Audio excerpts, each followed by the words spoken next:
Bonjour à tous, bienvenue dans cette vidéo de mathématiques. On va faire la correction du document Les Solides que je vous ai envoyé.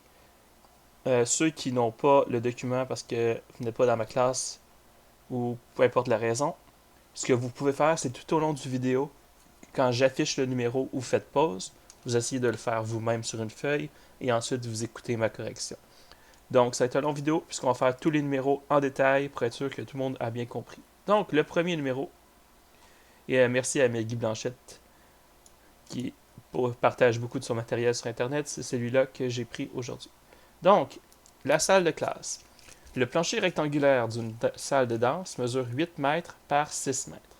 La hauteur de la salle est de 3,75 mètres. Brigitte décide de peindre les 4 murs et le plafond. Un contenant de peinture coûte 28,50$ et recouvre une surface de 45 mètres. Brigitte dispose de 100$ pour acheter la peinture dont elle a besoin. En aura-t-elle suffisamment d'argent?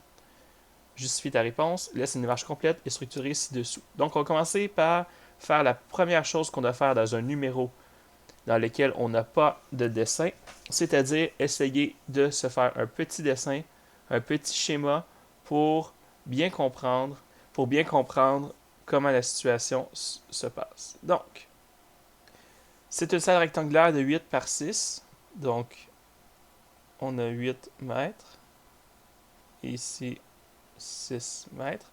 C'est un rectangle. Je vais faire des petits pointillés. Et comme c'est une salle, on peut facilement imaginer que ça ressemble à un prisme. Une salle, souvent, c'est un prisme. Donc, la hauteur, c'est 3,75. Oups. Je vais essayer de faire des mesures qui sont plus logiques avec mes premières mesures.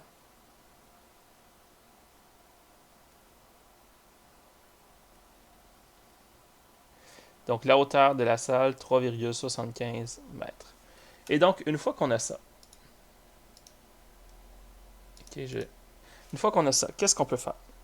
Je vais faire ça, comme ça, il va être ici des petits trucs. En tout cas, bref. On a la salle, et moi, ce que je veux peinturer, c'est le plafond, et c'est aussi les murs. On va commencer par le plafond. Le plafond, c'est un rectangle, donc l'aire du plafond. On aurait pu aussi appeler ça l'aire de la base du prisme, mais je vais appeler ça l'aire du plafond. C'est base sur hauteur parce que c'est un rectangle, donc 8 fois 6. Ce qui nous donne 48 mètres carrés. L'aire des murs, dans le fond, c'est l'aire latérale du prisme. Donc l'aire latérale du prisme, c'est le périmètre de la base fois la hauteur. Donc le périmètre de la base, c'est 8 plus 6 plus 8 plus 6, c'est un périmètre. Donc j'additionne tous les côtés. Et tout ça multiplié par la hauteur qui est 3,75. Donc j'obtiens que l'aire des murs, avec un S, c'est combien? On va le calculer. 8 plus 6 plus 8 plus 6, multiplié par 3,75, j'obtiens 105. C'est 105 mètres carrés. Donc l'aire totale, c'est égal à 105 plus 48, ce qui me donne 153 mètres carrés. Maintenant, je veux savoir combien de contenants de peinture j'ai besoin. Un contenant recouvre 45 mètres carrés, donc je vais faire 153 divisé par 45 mètres carrés. J'obtiens qu'il me faut 3,4 contenants. C'est environ 4 contenants que je dois acheter, parce que c'est impossible d'acheter une fraction de contenants de peinture. Et donc, 4 multiplié par 28,50$, j'obtiens un prix de 114$. Donc, il faut répondre à la question. Est-ce qu'il a suffisamment d'argent? La réponse est non. Donc, ce qu'on va faire, on va écrire réponse non. Attends, je vais le taper. Vous allez voir, ça va être merveilleusement beau. Non, elle n'a pas assez d'argent.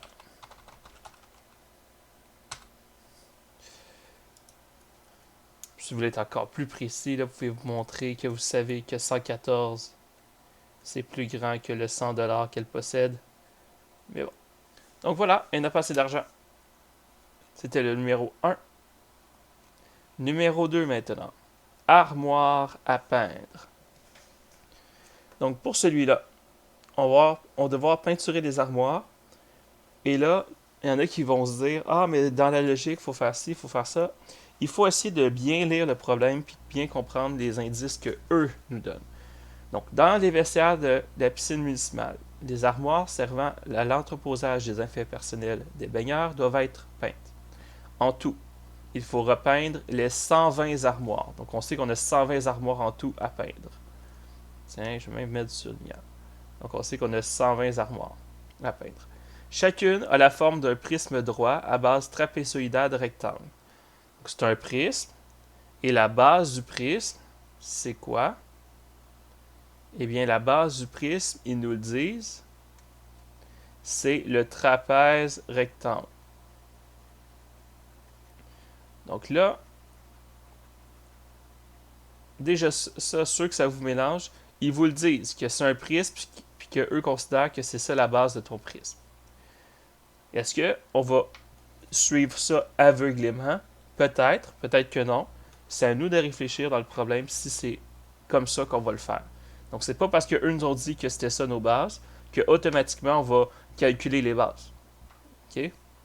Chaque armoire a une profondeur de 40 cm, la profondeur, et une largeur de 120 cm. La hauteur du dos de l'armoire, c'est 180, et la hauteur devant l'armoire, c'est 150. Donc, il y a une petite pente ici, et on voit que ça mesure 50. La hauteur avant est de 150. Chacune des arêtes inclinées mesure 50. On va peindre seulement l'extérieur des armoires. OK, donc ils nous le disent, c'est l'extérieur,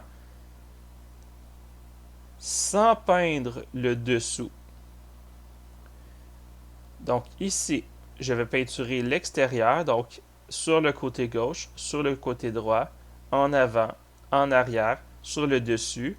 Mais ce que je ne peinture pas, et ça c'est ultra important de le comprendre, je ne peinture pas la face ici. Ça c'est non. Je ne peinture pas la face du dessous. Donc qu'est-ce qui me reste comme face? Il me reste devant, qui est un rectangle. Il me reste le dessus, qui est aussi un rectangle. Il me reste derrière, qui est aussi un rectangle. Puis il me reste les côtés, qui dans le fond c'est un trapèze. Donc j'ai ces 4 formes-là, devant, derrière, au-dessus, côté. C'est tout.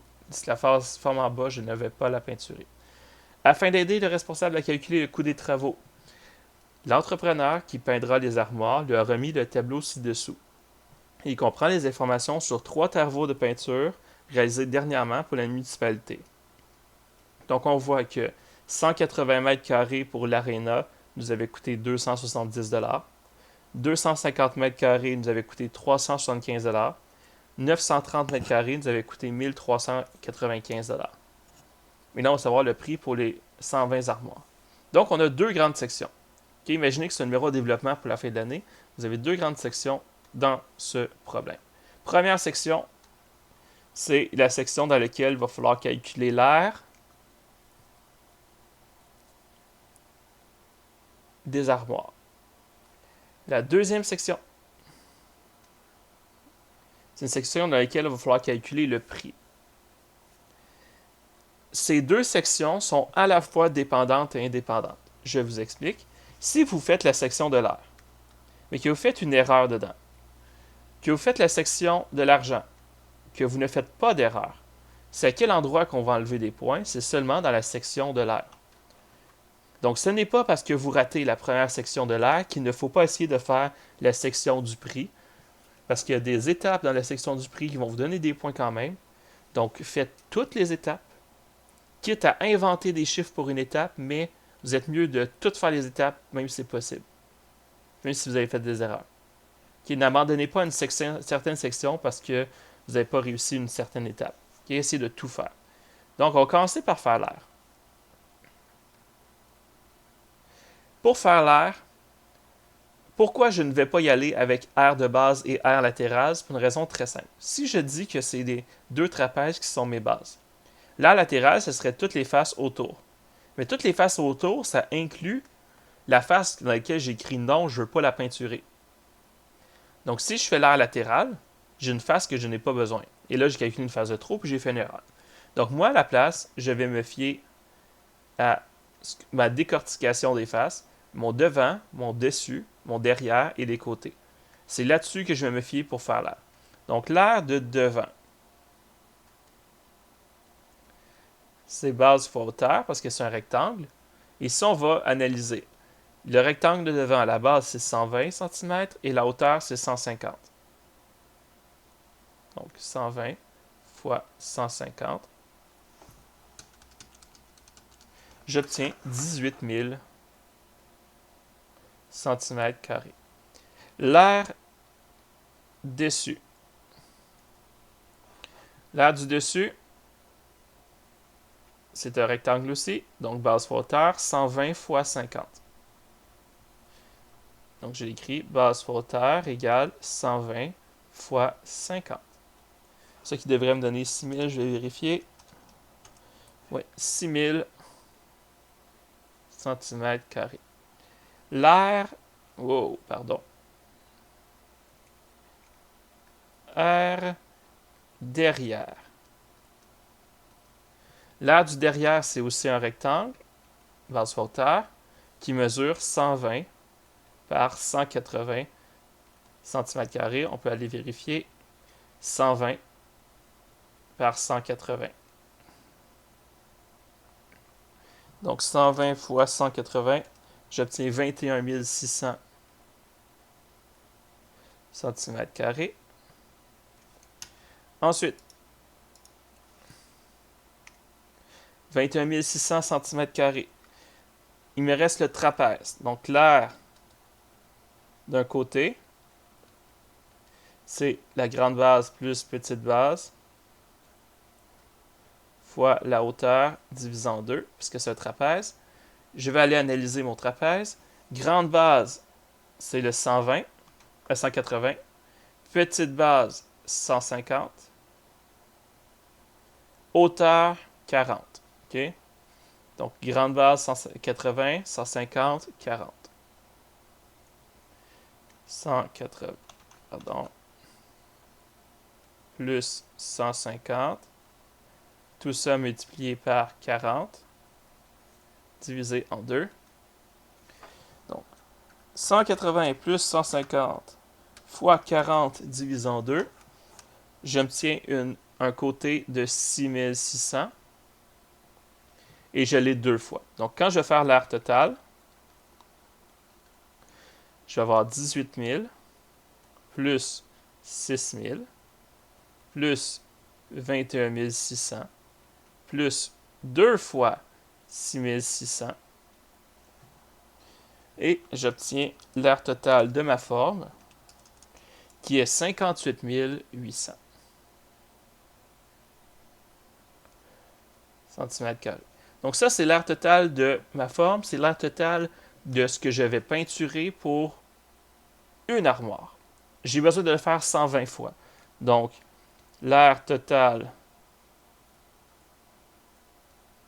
des 120 armoires, c'est 120 fois 58 800.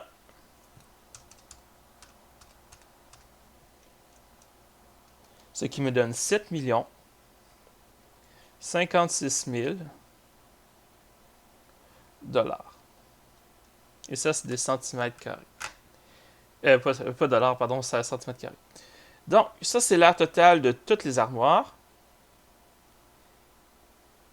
Maintenant, on a un petit hic, qui est vraiment pas un gros hic. Si on voit ici que les airs sont en mètres carrés. Donc, on va faire une étape à la fois. Donc là, j'ai trouvé mon air total. Félicitations. Nous avons réussi la première étape de trouver l'air total. Deuxième grande étape, c'est de valider le prix. Donc, pour le prix, En secondaire 2, vous avez vu 3 options possibles. Soit nous avions une situation qui pouvait être considérée comme proportionnelle, c'est-à-dire que une situation dans laquelle que si on achète 2 fois plus de hot dog, le prix va être 2 fois plus cher. On a aussi vu des situations inversement proportionnelles, donc des situations dans lesquelles, par exemple, si vous avez 2 fois plus d'amis qui viennent manger votre pizza, chaque personne va manger 2 fois moins de pizza. C'est l'inverse. Donc, plus on a 2 fois plus de gens égale 2 fois moins de pizza par personne. On a aussi vu les situations autres, qui étaient les situations qui n'entraient dans ni une ni l'autre de proportionnel ou inversement proportionnel. Ici, on a une table de valeurs. Il nous faut déterminer quel genre de relation nous avons. Pour savoir si c'est proportionnel, on va faire 270 divisé par 180 et on va regarder quel est le rapport obtenu. Okay, donc 270 divisé par 180, je peux l'écrire ici, 270 divisé par 180, on obtient 1,5. Et c'est 1,5 quoi? Eh bien, nous, on a fait dollars divisé par mètre carré. Donc, la réponse, c'est des dollars par mètre carré. Donc, ça me coûte 1,5 $ par mètre carré dans l'exemple 1. Dans l'exemple 2, 375 $ sur 250 mètres carrés nous donne 375 sur 250 nous donne 1,5 $ par mètre carré. Dans l'exemple 3, 1395 $ sur 930 mètres carrés, on obtient, roulement de tambour, oh surprise, 1,5 $ par mètre carré. Donc on voit ici que nous avons affaire à une situation proportionnelle dans laquelle tous les rapports sont égaux. Donc, c'est tout le temps 1,5 $ par mètre carré. Donc ça, c'est important d'avoir ce réflexe-là, d'essayer de trouver quel type de relation nous avons dans une table de valeurs. Parce que surtout en secondaire 3, si vous ne vérifiez pas quel type de relation vous avez, vous allez faire des erreurs. Donc ici, on voit que c'est proportionnel, on voit que c'est toujours 1,5 $ par mètre carré. Et nous, on a une aire, donc on va pouvoir calculer le prix. Donc on va regarder. Ça, c'est combien en mètres carrés? Donc 7 56 000 cm². Quand je le convertis en mètres carrés, je divise par 100 pour obtenir des décimètres carrés. Je divise par 100 pour obtenir des mètres carrés. Donc, on divise par 100 deux fois. Donc, divisé par 100, j'obtiens 705,6 mètres carrés de surface.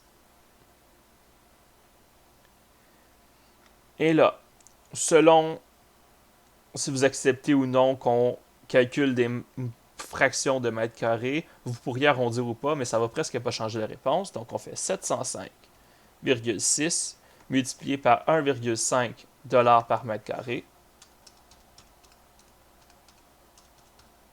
Et on obtient que le prix va être de 1058 $ et 40 cents. Donc ici, on veut évaluer le coût. On a évalué le coût. Voilà, c'était tout. Donc j'ai trouvé le coût. Réponse 1058 et 40 $. Numéro 3. Recherche de mesures manquantes. Ils sont gentils, ils nous disent déjà ça va être quoi les étapes qu'il faut faire. Il faudra faire une recherche de mesures manquantes algébriques. Donc, l'aire totale d'une pyramide régulière à base hexagonale est de 645,6 cm². L'apothème de l'hexagone, formant la base, mesure 6,9 cm. L'apothème de la pyramide mesure 20 cm. Quelle est la mesure d'une des arêtes de l'hexagone régulier? On va essayer de se faire un dessin. Maintenant, c'est une pyramide à base hexagonale. Le dessin ne sera pas parfait, mais on s'en fout. L'idée, c'est d'avoir une impression de voir le problème.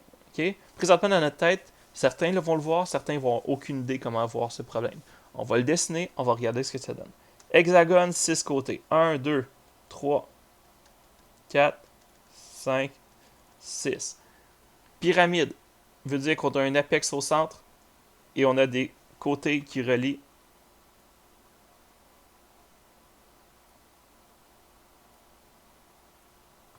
Pointillé parce que c'est en arrière. Pointillé. Donc j'ai ma pyramide, j'ai mon hexagone. OK, parfait. Maintenant, il nous parle de deux apothèmes. Il nous parle de l'apothème de la base. Donc dans la base, si vous vous rappelez, dans la base d'un hexagone, il y a une apothème. Donc l'apothème de la base, c'est 6,9 cm. Je l'ai mis en rouge. OK?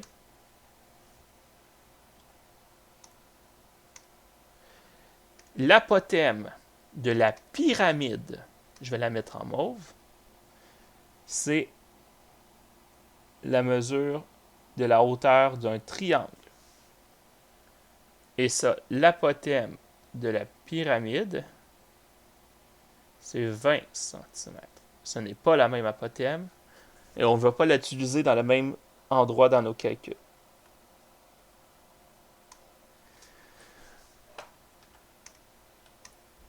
Donc, on a l'apothème de la pyramide et on a l'apothème de la base.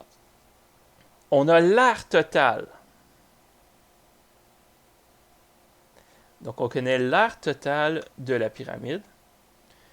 Et nous, ce qu'on cherche... tiens, je vais le mettre en noir. Quelle est la mesure d'une des arêtes de l'hexagone? Donc, nous, on cherche une arête ici. On va l'appeler X, parce que c'est notre valeur inconnue. On aurait pu l'appeler C pour côté, on aurait pu l'appeler N pour nombre inconnu, peu importe. Moi, je vais l'appeler X parce qu'on est habitué de travailler l'algèbre avec X. Et notre seul indice pour trouver tout ça, c'est notre aire totale. Donc, je vais écrire la formule de l'aire totale. On va voir si ça peut nous aider. Aire totale, dans le cas d'une pyramide, c'est quoi? C'est l'aire de la base plus l'aire latérale. Bon. Donc, l'aire de la base, c'est quoi? C'est l'aire de la base, comme c'est un hexagone, je peux dire que c'est C fois A fois N divisé en 2. Le côté, je ne le connais pas, donc c'est X. L'apothème, je la connais. Et le nombre de côtés, je le connais. Donc, je connais beaucoup de chiffres, sauf le côté. L'aire latérale, pour sa part, c'est quoi l'aire latérale? C'est périmètre de la base fois apothème de la pyramide divisé en 2. Périmètre de la base, c'est 6 fois le x, donc ça aussi je ne le connais pas. L'apothème, je le connais. Donc ça aussi je connais une partie, mais pas tout. Donc ce que je vais faire, je vais écrire cette grande équation en remplaçant tout ce que je peux remplacer à l'intérieur. Tout. Okay? Donc R total, c'est 645,6 qui est égal à l'aire de la base. L'aire de la base, c'est C fois A fois N divisé en 2. X, c'est le côté. Apothème, 6,9. Attends, je l'écris ici. Donc, si je sais que c'est ça, ça veut dire que c'est X fois 6,9 fois nombre de côtés qui est 6 divisé en 2. Donc, ça, c'est mon aire de la base. Donc, je vais juste le réécrire ici. L'aire latérale, c'est 6 fois X pour le périmètre fois l'apothème qui est 20 divisé en 2.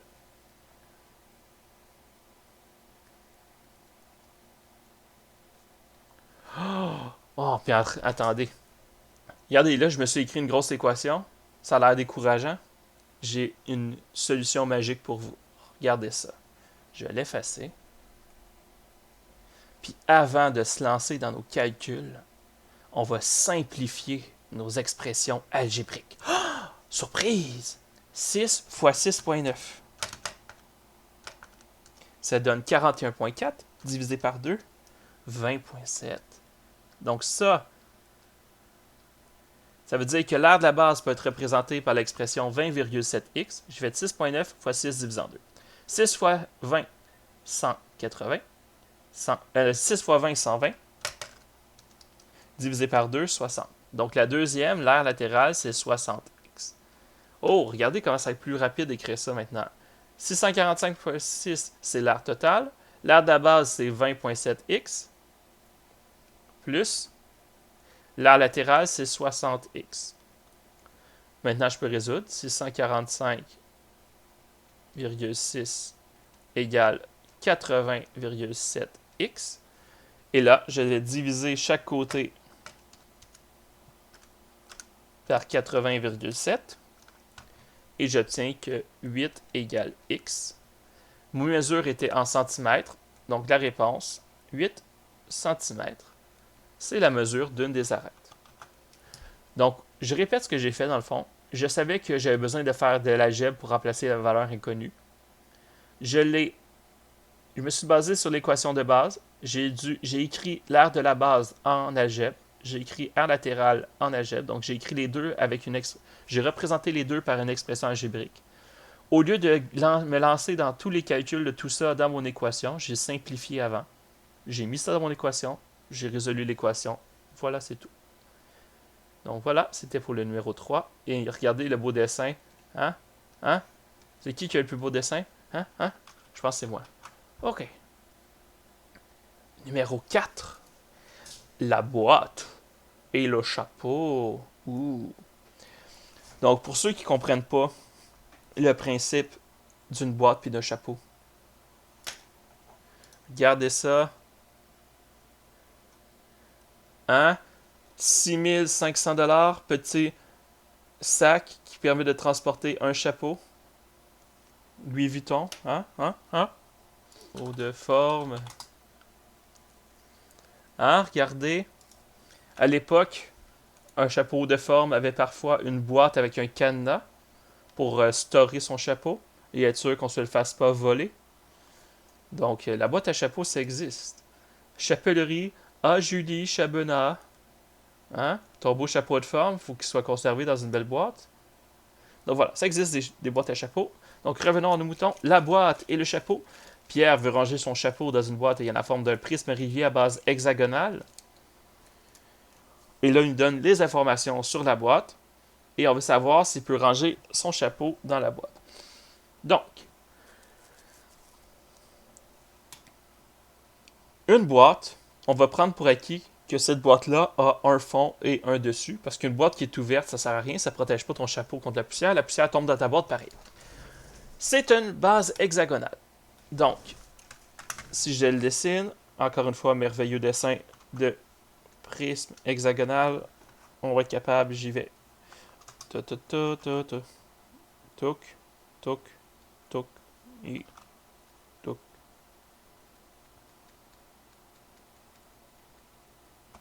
Et après, vertical. Et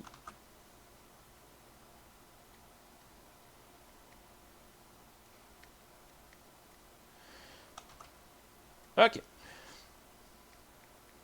Donc, j'ai mon prisme. Je vais mettre les informations que je connais sur mon prisme. Et après, ça va m'aider. Chaque côté de la base mesure 8,2. Donc, merveilleux. C'est la mesure des côtés. L'aire latérale mesure ça. Et la hauteur du chapeau est de 18. Donc, on ne connaît pas la hauteur de la boîte. Mais nous, on connaît l'aire latérale. Donc, si je regarde l'aire latérale, la formule de l'aire latérale, c'est périmètre de la base fois la hauteur. Comme je connais l'aire latérale, je connais le périmètre de la base, puisque je fais 6 fois 8,2. Si je connais ça, bien, les deux ensemble vont me permettre de trouver la hauteur. Donc, tout simplement. Donc, je vais dire que je définis la hauteur comme x, je vais remplacer... Ah, même pas. Je vais même pas l'appeler x. Excusez.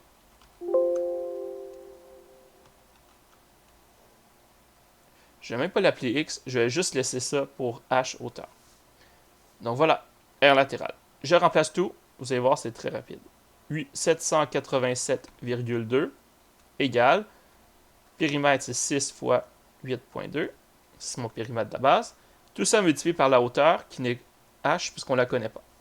Donc 787,2, 6 fois 8,2, ça nous donne 49,2 fois la hauteur. Pour trouver la hauteur, je fais diviser par 49,2, donc 787,2 divisé par 49,2, j'obtiens 16. Et là, j'ai trouvé que la hauteur, c'est de 16 cm. La hauteur de la boîte. Je pense que je vais même réécrire hauteur de la boîte, puis c'est encore plus clair. Donc, la hauteur de la boîte, 16 cm. Nous, on a un chapeau de 18 cm. Est-ce que c'est suffisant? Non. Parce que on peut très bien comprendre que 16 cm, c'est beaucoup plus petit que le 18 cm voulu. Donc, ce que je vais écrire, pourra-t-il ranger son chapeau dans la boîte? Texte, texte, texte, texte. Non, car la boîte a une hauteur de 16 cm et le chapeau une hauteur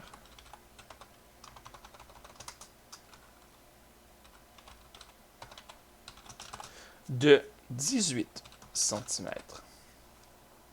Donc c'est ça le principal argument.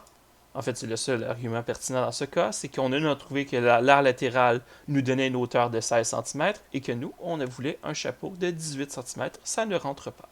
Donc ça, c'était le numéro 4. Numéro 5, l'énorme gâteau au chocolat. Les élèves de l'École d'hôtellerie du Québec veulent établir un nouveau record Guinness en fabriquant un énorme gâteau au chocolat. Pour ce faire, ils décident d'utiliser un moule en forme de dodécagone régulier. Donc, dodécagone, c'est 12 côtés. Donc, chacun des côtés mesure 10 décimètres. La distance entre deux côtés parallèles du moule est de 24,4 décimètres. La hauteur du moule est de 4,5 décimètres. Afin de ne pas gaspiller, les élèves sollicitent ton aide pour déterminer la quantité d'écrémage minimale à préparer pour recouvrir la surface du gâteau. Leur enseignant leur a indiqué que 125 ml pouvait couvrir 400 cm². Bon. On va essayer de dessiner ça. On va essayer de comprendre le problème. Et après, on va le faire. Dodécagone, si on le décide, c'est 12 petits côtés. 1, 2, 3, 4, 5, 6, 7, 8, 9, 10, 11, 12.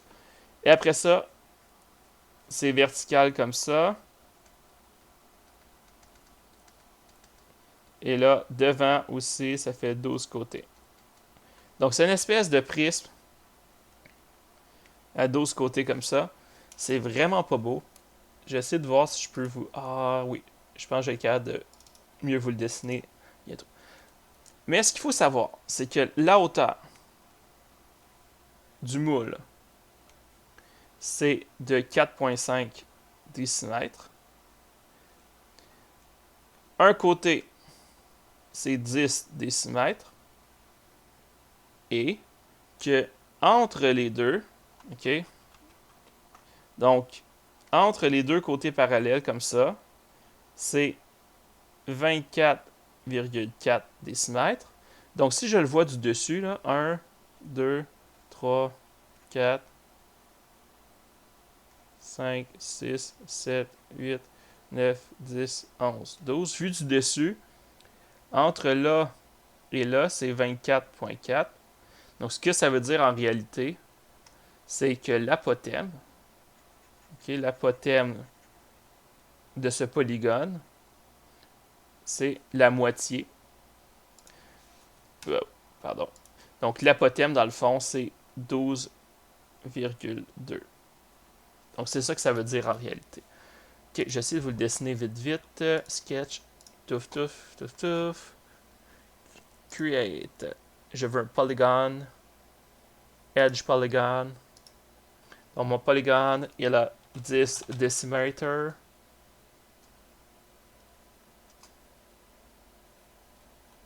Wow.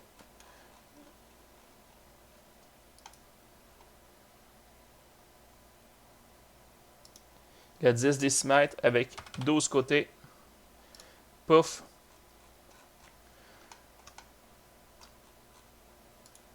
Ok, dans le fond, j'ai mon polygone. Et mon polygone, il a 45 4.5 décimètres de haut. Donc dans le fond, il ressemble à ça le gâteau, ok? On a 10 décimètres ici. On a 4.5 ici. Et vu du dessus, on sait que entre là et là, on a 24.4. Donc l'apothem, le milieu, c'est 12.2. Donc c'est ça les infos qu'on a sur notre gâteau. Il ressemble à ça notre gâteau. Une fois qu'on sait ça, on va calculer le crémage. Donc le crémage, imaginez que c'est mon gâteau. Le crémage, je vais en mettre tout. Je vais en mettre sur les faces latérales. Et je vais en mettre sur le dessus. Donc dans le fond, ce que je veux, c'est l'air de une base plus l'air latéral. C'est tout ce que je veux. OK, faisons-le. Donc, l'air de une base, c'est C fois A fois N divisé en 2.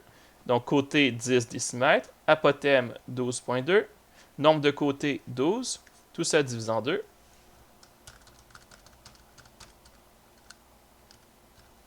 C'est 732 décimètres carrés. L'air latéral, c'est périmètre de la base fois hauteur. Donc, le périmètre de la base, c'est 10 fois 12. Tout ça multiplié par la hauteur qui est 4.5. Donc 10 fois 12 fois 4.5, 540 décimètres carrés. Et donc l'air total, 732 plus 540. On obtient 1272 décimètres carrés. Donc, on a l'air total en décimètres carrés. Et nous, on sait que 125 ml couvrira 400 cm². Je vais commencer par convertir les centimètres carrés en décimètres carrés pour avoir une mesure convenable. Donc 400 cm², c'est 4 décimètres carrés. Et avec cette information, on peut se faire une belle petite proportion. Donc 125 ml, ça équivaut à 4 décimètres carrés. Moi, je veux 1272 décimètres carrés. Donc combien de ml? Je fais une proportion. Ici, je fais une proportion multiplicative. Pardon. Donc, par combien je dois multiplier ici? 1272 divisé par 4. Je dois multiplier par 318. Donc, dans le fond, ma recette, j'ai besoin de la faire 318 fois. Donc, ici, je vais faire 125 fois 318. 125 fois 318. Et j'obtiens 39 750 ml, ce qui vaut à 39,75 litres, si vous voulez le mettre en litres. Mais moi, je vous le laisser en millilitres aussi. Donc, il faut environ 40 litres de crémage pour faire cet magnifique gâteau. Voilà. Maintenant, ça, je suis désolé de vous annoncer ça, mais dans beaucoup de problèmes, et ça me détruit le cœur en tant que mathématicien, mais parfois il y a des erreurs dans les problèmes. Et là, il y a une erreur dans ce problème, qui n'est pas notre faute. Vous allez voir ça en secondaire 3 ou en secondaire 4. Les mathématiques nécessaires pour comprendre. Mais bref, regardez. Avec l'aide de fusion, on va pouvoir analyser quelque chose. Donc si je fais... Ce que je veux vous montrer, c'est regarder. Si je fais la distance entre là et là. Oups. On recommence. La distance entre ça et ça. 3 373 cm, donc 37,3 décimètres. 37 décimètres. Mais ici, c'est indiqué 24,4. Pourquoi? Pourquoi? Pourquoi? Juste parce qu'ici, il y a une erreur. Donc, autrement dit, si vous faites un dodécagone avec un 10 décimètres de côté, automatiquement, votre distance ici va être 37,3. Donc, parfois, les gens qui inventent les problèmes oublient de calculer le vrai chiffre, parce que 24,4, c'est beaucoup plus un chiffre rond que 373,205. Mais vous allez voir dans vos mathématiques plus tard que malheureusement, il y a une façon de calculer ça. Donc, parfois, le chiffre n'est pas le bon. Ne stressez pas là-dessus. Faites juste le calculer comme c'est marqué dans le problème. Mais si parfois vous avez l'impression que dans le dessin, c'est impossible que ça mesure 12,2, tandis que ça mesure 10, mais parfois votre instinct est bon. Parce que ça se peut qu'il y ait une petite erreur dans le problème. J'essaie de toutes les voir avant de vous donner les problèmes, mais parfois, il y en a qui se glissent quand même. Donc, rien n'est parfait dans la vie. Ok, dernier numéro pour aujourd'hui, le pendentif. Voici un modèle de pendentif en forme de polyèdre semi-régulier qui a un bijoutier recouvré d'une mince feuille d'or de 24 carats. La surface est constituée de polygones, blablabla. Donc, il y a deux polygones. Puis entre les deux polygones, il y a des triangles. Puis, nous, on veut savoir l'air, on veut savoir le prix. Je l'avais déjà fait en dessin 3D. Donc, en dessin 3D, là, regardez la forme ressemble à ça. Vous avez une face en dessous, une face au-dessus, et tous les côtés, c'est des triangles. Okay, ça vous donne une espèce de forme étrange. Donc, si vous étiez à l'école, vous pourriez aller au Fab Lab, l'imprimer en 3D là, pour voir de quoi ça a l'air. Donc, ça vous donne ce genre de forme-là vraiment spéciale. Donc, ils ont fait un pendentif avec ça. Là, vous allez dire, mais monsieur, c'est pas un prix, je fais quoi? C'est super simple. Ce que tu fais, là, ça, c'est quoi? Ben, c'est un hexagone. OK. Ça, c'est quoi? Ben, c'est un hexagone. OK. Fait que tu fais les RLS de l'hexagone x 2. Puis après ça, c'est quoi? Ben, c'est un triangle. OK. Il y a combien de triangles? 1, 2, 3, 4, 5, 6, 7, 8, 9, 10, 11, 12. Ben oui. À chaque côté, il y a deux triangles. Fait que tu fais l'aire de triangle, puis tu fais x 12. C'est ça qu'on va faire. OK? On va faire l'aire d'un hexagone, l'aire d'un triangle, on va multiplier, puis on a tout. Donc, l'aire de l'hexagone, c'est CAN sur 2. Le côté, c'est combien? 5. Fois apothème. Et ils nous le disent dessus, l'apothème, c'est combien?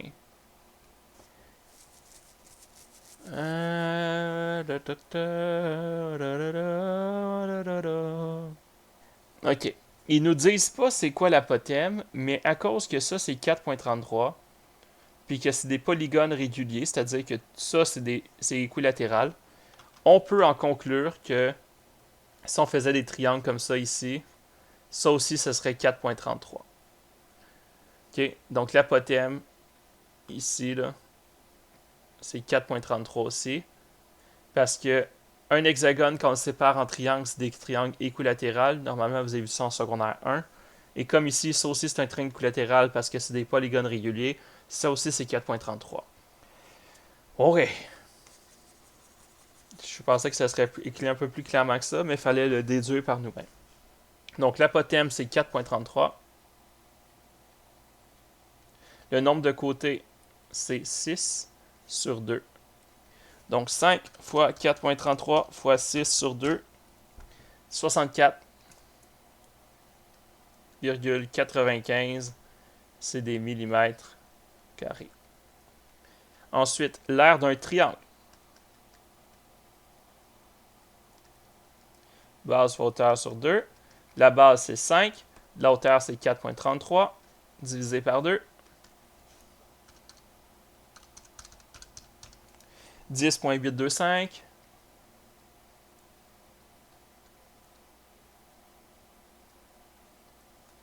Et donc, l'aire totale, On a combien de fois l'hexagone? On a 2 fois, donc 2 fois 64,95, plus, on a combien de fois les triangles? 12, donc 12 fois 10,825. 519,6 mm carrés.